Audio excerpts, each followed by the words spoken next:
Le 8 septembre 1939 marque une nouvelle journée de la « drôle de guerre », une période de conflit où, malgré la déclaration de guerre, il n'y a pas d'hostilité significative entre la France et l'Allemagne sur le front occidental.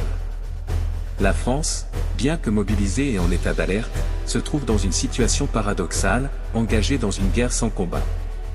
Cette journée est caractérisée par des mouvements militaires prudents, des préparatifs continus, et des tensions internes croissantes sur la meilleure façon de répondre à l'agression nazie. Les préparatifs militaires et la stratégie de la « drôle de guerre ». Le 8 septembre, les forces françaises continuent de renforcer leur position le long de la ligne Maginot, qui reste le pivot de la stratégie défensive de la France. Le général Maurice Gamelin, chef d'état-major, insiste sur la nécessité de maintenir une posture défensive forte pour contenir toute éventuelle offensive allemande. Des patrouilles françaises sont envoyées régulièrement pour surveiller les mouvements allemands de l'autre côté de la frontière, mais les ordres restent stricts, éviter tout engagement direct qui pourrait provoquer une escalade. Les divisions blindées françaises, bien que stationnées en arrière, sont maintenues en état d'alerte, prêtes à réagir à tout signe d'agression. L'armée de l'air intensifie ses patrouilles, avec des avions de reconnaissance parcourant les zones frontalières pour détecter les mouvements ennemis.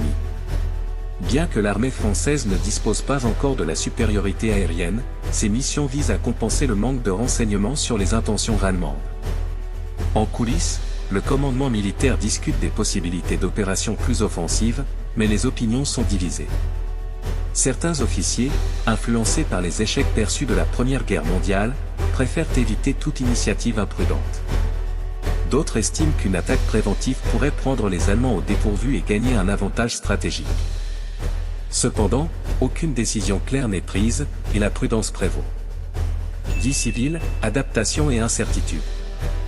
Du côté civil, le 8 septembre se déroule sous le signe de l'adaptation continue à la réalité de la guerre. Les écoles sont réorganisées pour servir de centres de formation et de mobilisation, tandis que les industries continuent de s'ajuster à la demande croissante de matériel militaire. Les zones rurales, en particulier, subissent des changements significatifs, avec des jeunes hommes appelés sous les drapeaux, laissant derrière eux des lacunes dans l'agriculture et les entreprises locales. Les journaux français du 8 septembre montrent un mélange de résilience et de frustration.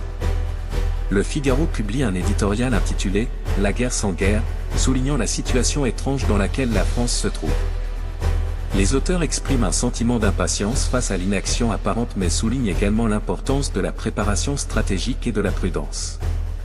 Le Matin rapporte les efforts accrus de mobilisation et de soutien aux soldats sur le front, mettant en avant des initiatives locales pour soutenir l'effort de guerre.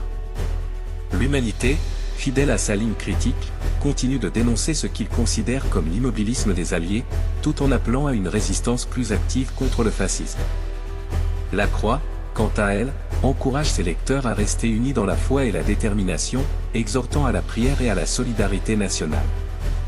Les émissions de radio continuent de jouer un rôle crucial dans la diffusion d'informations et de nouvelles directives.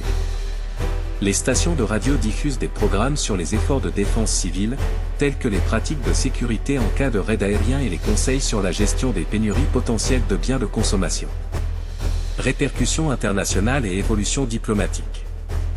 À l'international, le 8 septembre voit un resserrement des liens entre la France et le Royaume-Uni, alors que les deux nations cherchent à coordonner leur stratégie militaire et économique. Les discussions se concentrent sur la manière d'utiliser au mieux leurs forces combinées pour décourager une offensive allemande tout en préparant une réponse commune si nécessaire. En Italie, Mussolini reste attentif au développement tout en maintenant sa neutralité. Il renforce néanmoins les positions italiennes en Méditerranée et en Afrique du Nord, conscient que la situation pourrait évoluer rapidement. Les ambitions italiennes en Méditerranée et les Balkans restent une source de préoccupation pour Paris et Londres, qui surveillent les intentions de l'Italie avec une vigilance accrue. L'Union soviétique continue de jouer un jeu ambigu.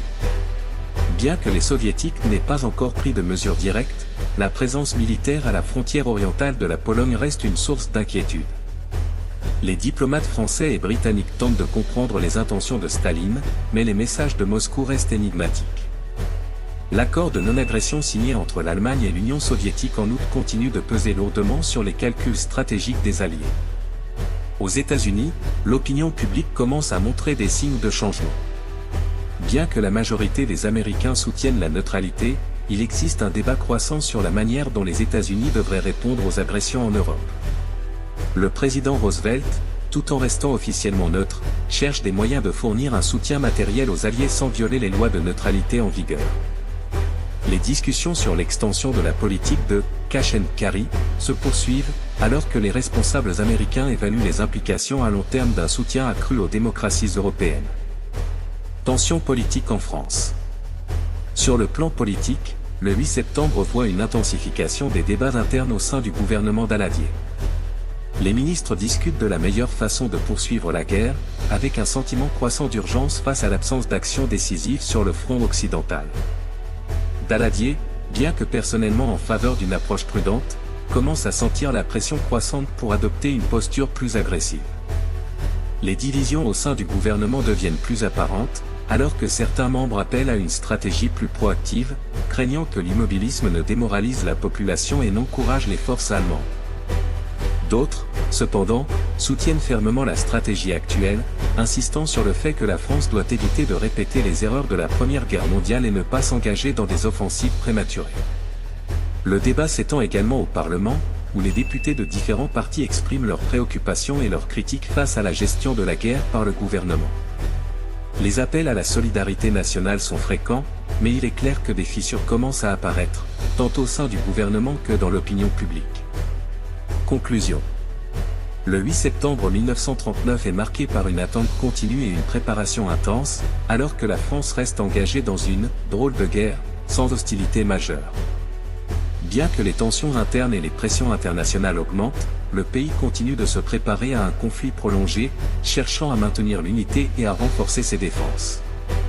Les jours qui passent sans combat significatif sur le front occidental soulèvent des questions sur la stratégie à long terme de la France et de ses alliés. Alors que la guerre s'enlise dans une phase d'incertitude, les dirigeants français doivent naviguer entre la prudence et la nécessité de démontrer une volonté ferme de résister à l'agression nazie. Les décisions prises au cours de cette période cruciale auront des répercussions profondes sur le cours de la guerre et sur l'avenir de la France.